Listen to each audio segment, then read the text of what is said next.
ప్రత్యేకత మీ అందరికీ తెలుసు.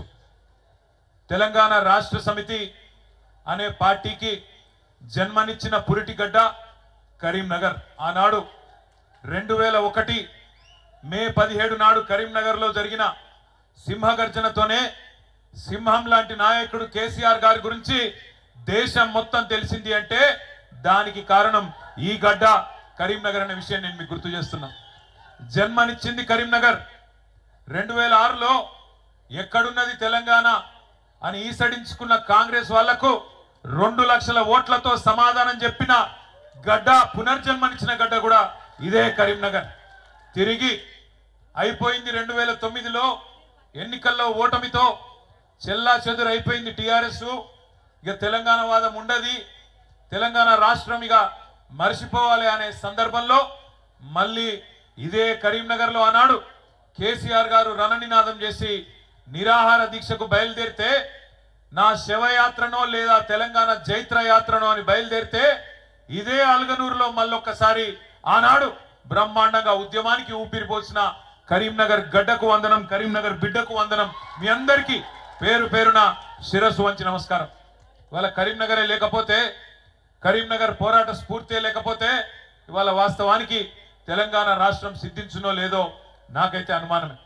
అట్లాంటి ఈ కరీంనగర్లో ఈరోజు నవంబర్ 29 నాడు 15 సంవత్సరాలు కేసీఆర్ గారి ఆమరణ దీక్షకు నిండుతున్న సందర్భంగా నన్ను ఆహ్వానించిన పెద్దలు గౌరవనీయులు గంగుల కమలాకర్ గారికి, రసమై బాలకృష్ణ గారికి, జిల్లా అధ్యక్షులు జీవి రామకృష్ణారావు గారికి హృదయపూర్వకంగా నా ధన్యవాదాలు.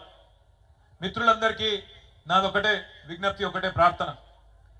మనం ఎటు పోతున్నామో తెలుసుకోవాలంటే, ఎక్కడ ప్రారంభమైనమో కూడా యాద్ చేసుకోవాల్సిన బాధ్యత మనందరి మీద ఉన్నది.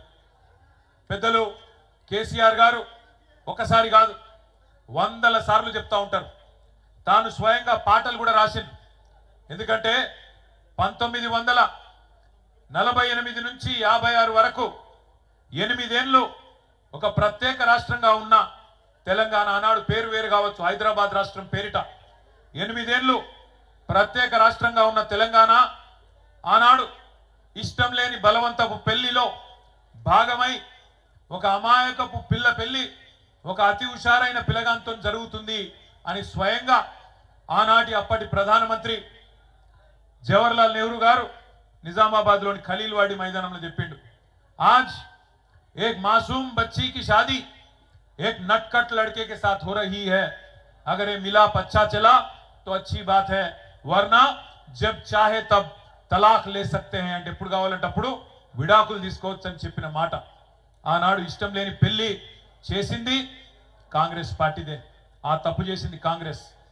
1956 నుంచి 68 వరకు అడుగడుగున అన్యాయం జరిగితే 68లోనే మరల పడ్డది తెలంగాణ. 1968లో ప్రారంభమైన ఉద్యమం 71 వరకు 3 సంవత్సరాల పాటు అద్భుతంగా సాగింది. కరీంనగర్ కావచ్చు, తెలంగాణలోని ఆనాటి 10 జిల్లాలు కావచ్చు, అద్భుతంగా కదిలినాయి. తెలంగాణ పౌరుషాన్ని చాటుతూ 1971 పార్లమెంట్ ఎన్నికల్లో భారతదేశం మొత్తం కాంగ్రెస్ గెలిస్తే ఒక్క తెలంగాణలో మాత్రం 14 పార్లమెంట్ సీట్లలో 11 పార్లమెంట్ సీట్లు ఆనాడు తెలంగాణ ప్రజా సమితి గెలిచి తన గుండెను చీల్చి ఆత్మను ఆవిష్కరించి భారతదేశం మొత్తానికి వినబడేలాగా చెప్పిండ్రు తెలంగాణ ప్రజలు ఆనాడే. 370 మంది తొలి దశ అమరుల సాక్షిగా 11 సీట్లనిచ్చి మా తెలంగాణ మాకు కావాలి అని స్పష్టంగా దేశ రాజకీయ వ్యవస్థకు చెప్పిండ్రు. కానీ కర్కశంగా ఇష్టం లేని పెళ్లి చేసిన మొదటి దశ ఉద్యమంలో 370 మందిని కాల్చి చంపిన 11 మందిని ఆనాడు ఎంపీలను తెలంగాణ ప్రజలు గెలిపించిన వాళ్ళని తీసుకుపోయి మళ్ళొకసారి తెలంగాణ ప్రజల ఆకాంక్షను బేఖాతరు చేసింది కాంగ్రెస్ పార్టీ.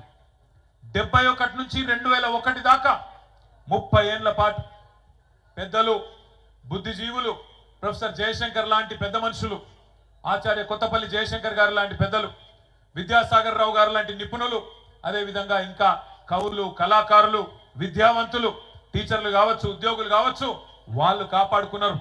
ఎప్పుడన్నా ఎవరన్నా రాకపోతారా, మళ్ళొక్కసారి తెలంగాణ ఉద్యమం రగలకపోతుందా అని చెప్పి ఎదురు చూస్తున్నప్పుడు కలిసి వచ్చే కాలానికి నడిసొచ్చే కొడుకు అన్నట్టు అప్పుడు వచ్చిండు మన నాయకుడు గులాబీ జెండా ఎగరవేస్తూ కేసీఆర్ గారు.